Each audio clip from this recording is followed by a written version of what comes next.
Bayangin nih, ada satu HP yang bisa kalian pakai buat nyari ide, ngerekam video sampai 8K, ngedit videonya, bikin versi vertikal buat Reels maupun TikTok, terus ngirim filenya ke MacBook via AirDrop.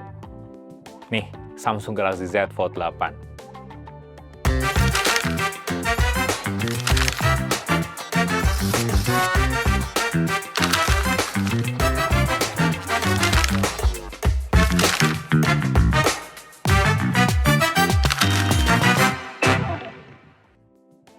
Ya, semua itu bisa dilakuin sama anak baru dari Fold seriesnya Samsung, Samsung Galaxy Z Fold 8.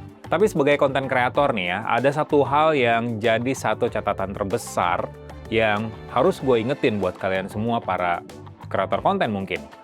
Adalah layarnya yang nggak semua orang bisa terima.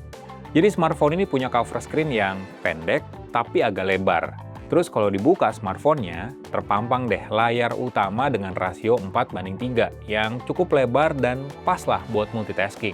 Jadi kalau boleh dikasih gambaran nih, kalau misalnya smartphone ini dilipat, mirip kayak paspor. Tapi kalau smartphone ini dibuka, mirip kayak tablet yang ukuran layarnya mini.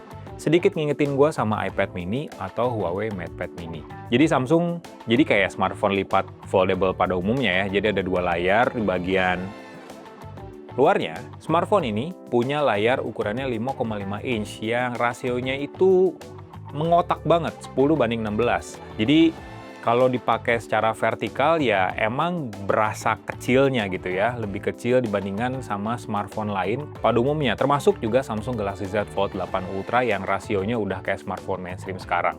Tapi selama gue pakai smartphone ini, di cover screen-nya lebih pas, lebih enak buat ngecek WhatsApp misalnya, atau buka email, buka Chrome, atau ya scrolling media sosial.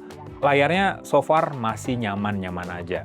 Bentuknya lebar, terus tombol keyboard juga terasa ya lebih pas aja lah, meskipun ukuran hurufnya jadi agak lebih kecil dibandingin sama smartphone biasa yang sering gue pakai. Bentuknya lebih lebar dan karena rasionya 10:16 tadi, keyboard yang tampil di smartphone ini juga nampilin ukuran font, ukuran huruf yang sedikit lebih besar dibandingin sama smartphone mainstream kayak iPhone R yang gue pakai ini. Cuman yang jadi catatan, dan mungkin ini juga bisa jadi masukan buat Samsung, kalau kalian scrolling IG Reels, TikTok, YouTube Shorts, atau Facebook Reels misalnya yang formatnya udah vertikal nih, kebuka di Samsung Galaxy Z Fold 8 itu kelihatan agak kosong. Kosong maksudnya, tampilannya malah nge-cropping layar bawaannya, sementara ada bar hitam di kiri kanan yang kayak kurang memaksimalkan potensi layar bagus yang ada di Samsung Galaxy Z Fold 8. Jadi itu yang bikin kagoknya. Apalagi ya, konten vertikal sekarang kan rasionya udah 9:16, yang persegi panjang banget ya, yang agak kecil banget, sementara rasio layar smartphone ini juga udah terbilang besar. Jadi komprominya adalah ada bar hitam di kiri kanan layar smartphone ini. Dan imbasnya adalah karena ada bar hitam di kiri kanan, informasi dari video yang kita lihat juga jadi lebih sedikit. Terus use case lainnya adalah ketika gua nyoba nonton film. Nonton film otomatis kan langsung landscape nih, kayak gini ya. Dan tampilannya mirip. Jadi agak lebih kecil dengan bar hitam di bagian atas dan di bagian bawahnya. Bisa di zoom, tapi bagian samping kiri kanan dari film itu bakal ke-crop. Justru nih ya, layar utama dari Samsung Galaxy Z Fold 8 yang 7,6 inch ini jauh lebih berguna sih buat para kreator konten. Kenapa? Karena ketika dibentangkan, seperti yang gue bilang tadi di awal, rasionya 4:3 yang ideal banget sebenarnya. Dengan rasio kayak gini, ini nyaman banget buat lihat foto, terus menyeleksi hasil rekaman misalnya, terus membaca naskah, ngedit video ringan di aplikasi bawaannya Samsung kayak galeri. Terus tampilan timeline-nya juga jadi terasa lebih lega, dan detail dalam foto dan video juga jadi lebih mudah diperiksa karena side by side nih berkat layar besar 7,6 inci di Samsung Galaxy Z Fold 8 ini. Ukuran layar tersebut juga berguna banget sebenarnya buat nyari referensi sambil nyusun konsep karena layar ini bisa buka sampai 3 aplikasi secara bersamaan. 3 aplikasi ini bukan tampil bersamaan doang ya, tapi beneran jalan 3-3-nya. Sebenarnya kalian juga bisa sih buka 4 aplikasi. Satu aplikasinya itu jadi kayak pop-up gitu. Cuman menurut gua itu nggak maksimal banget karena bakal ketutup. Dan tampilan aplikasinya itu full screen karena tampilannya bakal agak memanjang dengan format kayak 9:16 gitu. Caranya gimana? Mungkin beberapa dari kalian bisa aja nggak tahu atau ya belum tahu lah ya, bukan nggak tahu. Jadi ada dua cara. Pertama, buka aplikasinya dulu, dan biasanya ada taskbar di bagian bawah atau sidebar di bagian sisi layar. Itu kalian tinggal drag and drop aja aplikasinya ke bagian tengah layar. Begitu juga untuk aplikasi ketiga yang mau kalian buka. Sama aja caranya. Nah, mirip kayak di cover screen-nya, tapi ya ini buat para kreator konten. Karena layar utama smartphone ini rasionya 4:3, kalau kalian misalnya nampilin video yang formatnya 16:9 yang agak-agak sinematik gitu, film khususnya, lagi-lagi ada bar hitam yang lumayan besar di bagian atas dan di bagian bawahnya. Misalnya, kalau kalian lagi nonton YouTube, atau nonton Disney Hotstar, atau nonton Prime Video, Netflix, apapun itu, udah pasti kan formatnya 16:9 tuh ya, beberapa di antaranya filmnya. Kelihatannya oke sih sebenarnya, cuman yang bikin ganggu adalah bar hitam di bagian atas dan di bagian bawahnya. Menurut gue sih, lagi-lagi potensi layar 7,6 incinya ketika kita nonton film atau nonton video dengan format sinematik, itu jadi kurang maksimal. Kalian bisa memperbesar lagi-lagi konten filmnya atau konten videonya, tapi informasi dari videonya juga bakal kepotong juga. Kayak bagian kiri dan kanannya kepotongnya lumayan besar. Beberapa film bahkan kayak kok tanggung gitu kelihatannya. Jadi ya itu sih komprominya, dan gue rasa semuanya pada akhirnya adalah dalam hal kebiasaan. Gue berkomentar seperti itu karena gue baru pertama kali nyobain smartphone yang punya rasio seaneh ini. Karena untuk Z Fold 8 Ultra gue udah nyobain dan nggak ada masalah. Z Fold 7 juga udah pernah nyobain dan so far nggak ada masalah. Ya smartphone pada umumnya juga nggak ada masalah. Tapi Samsung nyari cara untuk menciptakan sebuah smartphone dengan format yang berbeda. Dan menurut gue dengan adanya Samsung Galaxy Z Fold 8 ini ya Samsung ngasih opsi tambahan lah buat orang-orang yang mungkin bosen dengan tampilan smartphone yang ada. Makanya menghasilkanlah Fold 8 yang tampilannya sangat berbeda kayak ini. Sekarang kita masuk ke bagian penting buat para kreator konten, kamera. Layar juga tadi penting dan udah ada beberapa catatannya. Samsung Galaxy Z Fold 8 punya kamera yang nggak selengkap Galaxy Z Fold 8 Ultra. Jadi cuma ada dua kamera di belakang, masing-masing pakai sensor 50 megapiksel.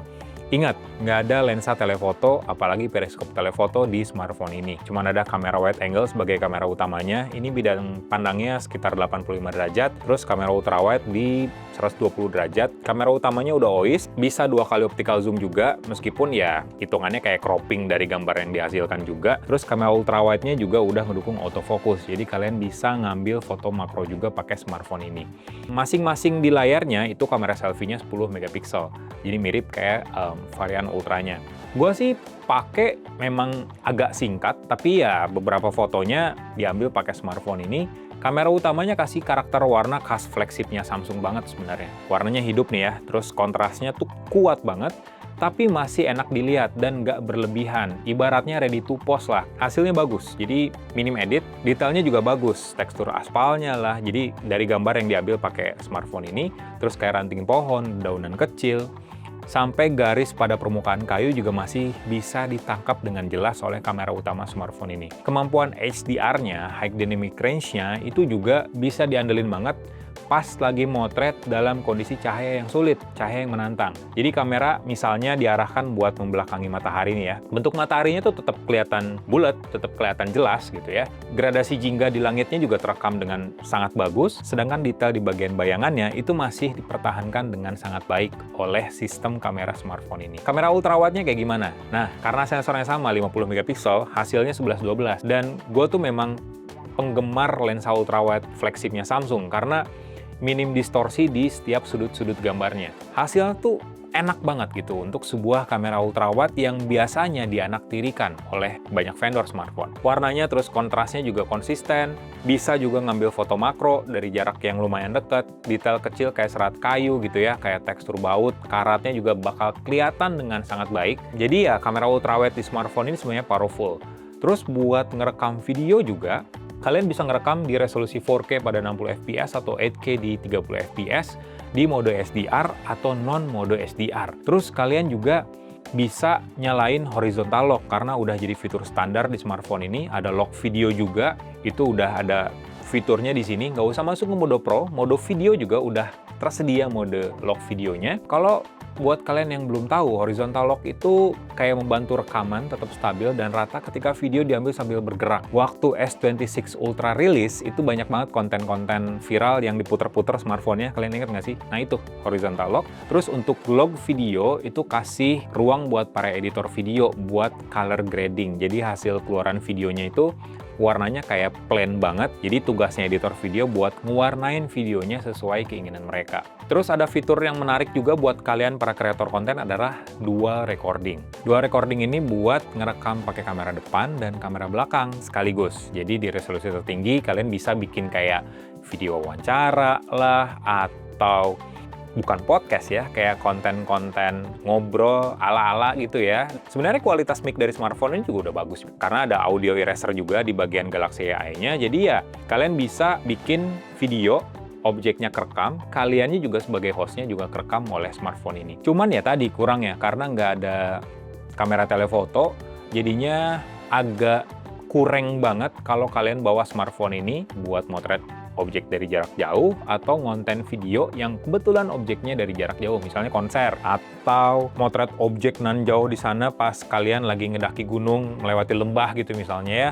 Smartphone ini kurang, jadi Z Fold 8 Ultra yang memang lebih direkomendasikan karena dia punya lensa telefoto. Tapi ada fitur yang juga menarik di smartphone ini bagian baru dari Galaxy AI adalah My Fan Cam. Kalau My Fan Cam ini beneran AI banget, AI minded gitu ya.